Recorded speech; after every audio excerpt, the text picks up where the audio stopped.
오늘 우리에게 주신 하나님의 말씀은 요한복음 19장 14절에서 22절까지 말씀입니다. 이날은 유월절의 준비일이요 때는 제6시라. 빌라도가 유대인들에게 이르되 보라 너희 왕이로다. 그들이 소리 지르되 없이 하소서 없이 하소서. 그를 십자가에 못 박게 하소서. 빌라도가 이르되 내가 너희 왕을 십자가에 못 박으랴. 대제사장들이 대답하되 가이사 외에는 우리에게 왕이 없나이다 하니 이에 예수를 십자가에 못 박도록 그들에게 넘겨주니라. 그들이 예수를 맡음에 예수께서 자기의 십자가를 지시고 해골 히브리 말로 골고다라 하는 곳에 나가시니 그들이 거기서 예수를 십자가에 못 박을새 다른 두 사람도 그와 함께 좌우편에 못 박으니 예수는 가운데에 있더라. 빌라도가 패를 써서 십자가 위에 붙이니 나사렛 예수 유대인의 왕이라 기록되었더라. 예수께서 못 박히신 곳이 성에서 가까운 고로 많은 유대인이 이 패를 읽는데 히브리와 로마와 헬라 말로 기록되었더라.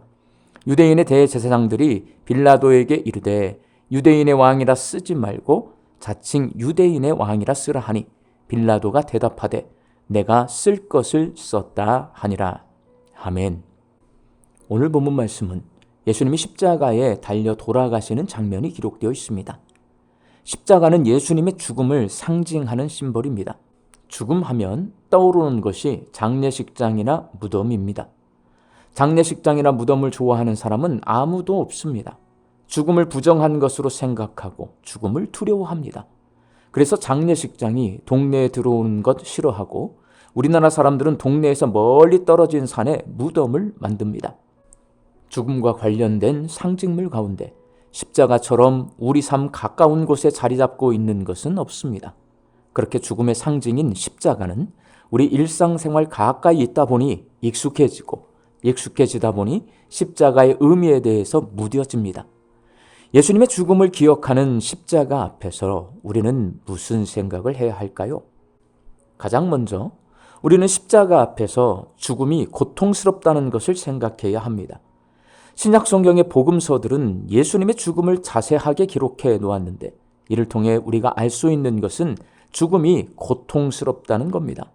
채찍에 맞고 가시에 찔리고 무거운 십자가를 짊어지고 십자가에 못 박힌 죽음은 고통 그 자체입니다. 목회하면서 많은 성도들의 임종을 지켜봤지만 편안하게 주무시다가 돌아가시는 분은 거의 보지 못했습니다. 대부분 아파서 돌아가십니다. 사람이 나이가 들면 약한 부분이 생기기 마련입니다. 그 부분이 망가져서 죽거나 유전적으로 부모로부터 물려받은 병력이 있으면 질병에 걸려 죽는 것이 자연스러운 죽음입니다. 그런데 죽음은 자연스럽지 않습니다. 고통스럽습니다. 뇌에 손상을 입으면 몸을 움직이지 못하거나 생각을 제대로 할 수 없습니다. 폐에 이상이 생기면 숨을 쉬지 못해서 죽습니다. 위나 간이나 대장과 같은 소화기관에 주로 발생하는 암에 걸리면 밥을 먹지 못하고 굶어 죽습니다. 생각하기도 싫지만 대부분 이렇게 질병에 걸려 고통스럽게 돌아가십니다. 예수님만 고통스럽게 돌아가신 것이 아니라 모든 사람은 고통스럽게 죽습니다. 그러니 우리는 십자가 앞에서 죽음이 고통스럽다는 것을 생각해야 합니다. 우리는 십자가 앞에서 어떻게 해야 이 죽음과 죽음의 고통의 문제를 극복할 수 있는가를 생각해야 합니다. 나이가 들수록 신체의 기능이 저하되기 때문에 죽음에 대한 생각을 많이 하게 되고 어떻게든 죽음의 문제를 해결해 보려고 운동도 하고 영양제도 먹어보지만 죽음을 막을 수 없습니다. 사람들은 죽음을 극복하고 죽음이 가져다 주는 두려움과 고통의 문제를 해결하려는 수많은 노력을 해왔지만 사람의 능력으로는 죽음의 문제를 해결하고 죽음의 고통을 제거할 수 없습니다. 성경은 사람이 하나님과 화목하게 살던 원래의 자리로 돌아갈 때에 죽음과 죽음으로 인한 고통의 문제를 해결할 수 있다라고 말합니다. 사람이 하나님으로부터 멀어진 원인은 죄 때문입니다.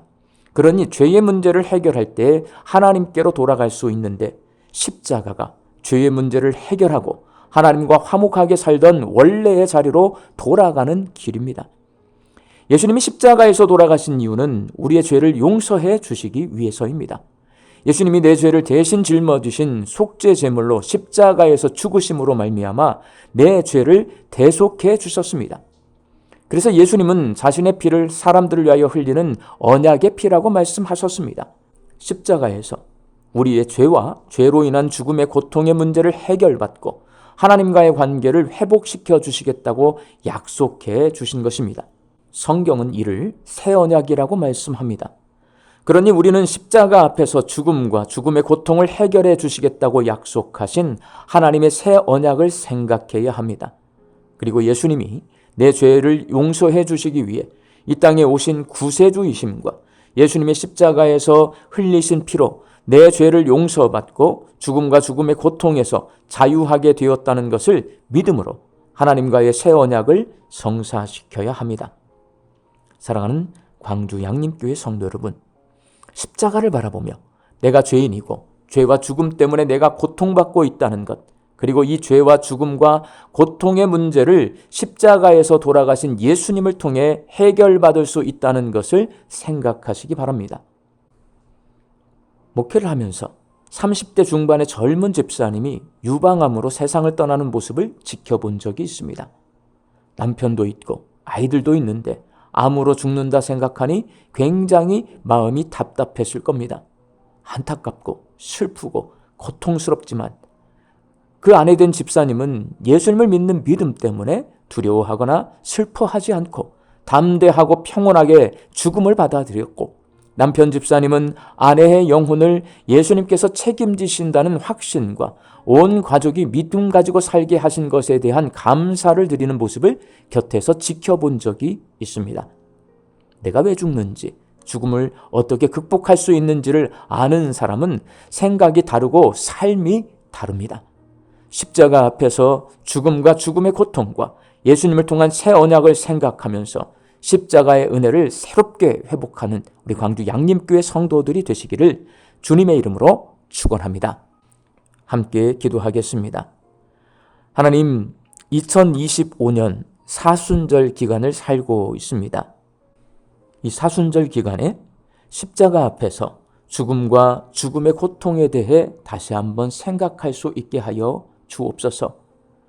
십자가에서 내 죄를 대속해 주신 예수님의 언약을 기억하게 하여 주시옵시고, 십자가의 은혜를 새롭게 회복하는 저희들의 삶이 되게 하여 주옵소서. 오늘도 말씀 듣고 세상을 향해 나아갑니다. 이 하루도 하나님께서 허락하신 하루입니다. 하나님 주신 일용할 양식을 거두며 감사함으로 자족함으로 살게 하여 주옵소서. 흩어져 살고 있는 내 가족과 자녀들이 십자가를 바라보며 이 하루를 살게 하여 주시옵시고, 날 구원하고 날 대속해 주신 예수님의 은혜 앞에 감사함으로 화답하며 예수님과 동행하는 이 하루가 되게 하여 주옵소서. 육신이 연약하여 낫기를 간구하는 환우들이 있습니다. 예수님의 능력으로 치유함을 얻게 하여 주시옵시고, 오랜 시간 침상에 누워 계시는 장기 환우들과 어르신들이 천국 소망 붙들고 오늘 이 하루를 살게 하여 주옵시고, 애쓰고 힘써서 돌보는 가족들 위해 새 힘을 더하여 주옵소서. 예수님의 이름으로 기도하옵나이다. 아멘.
나라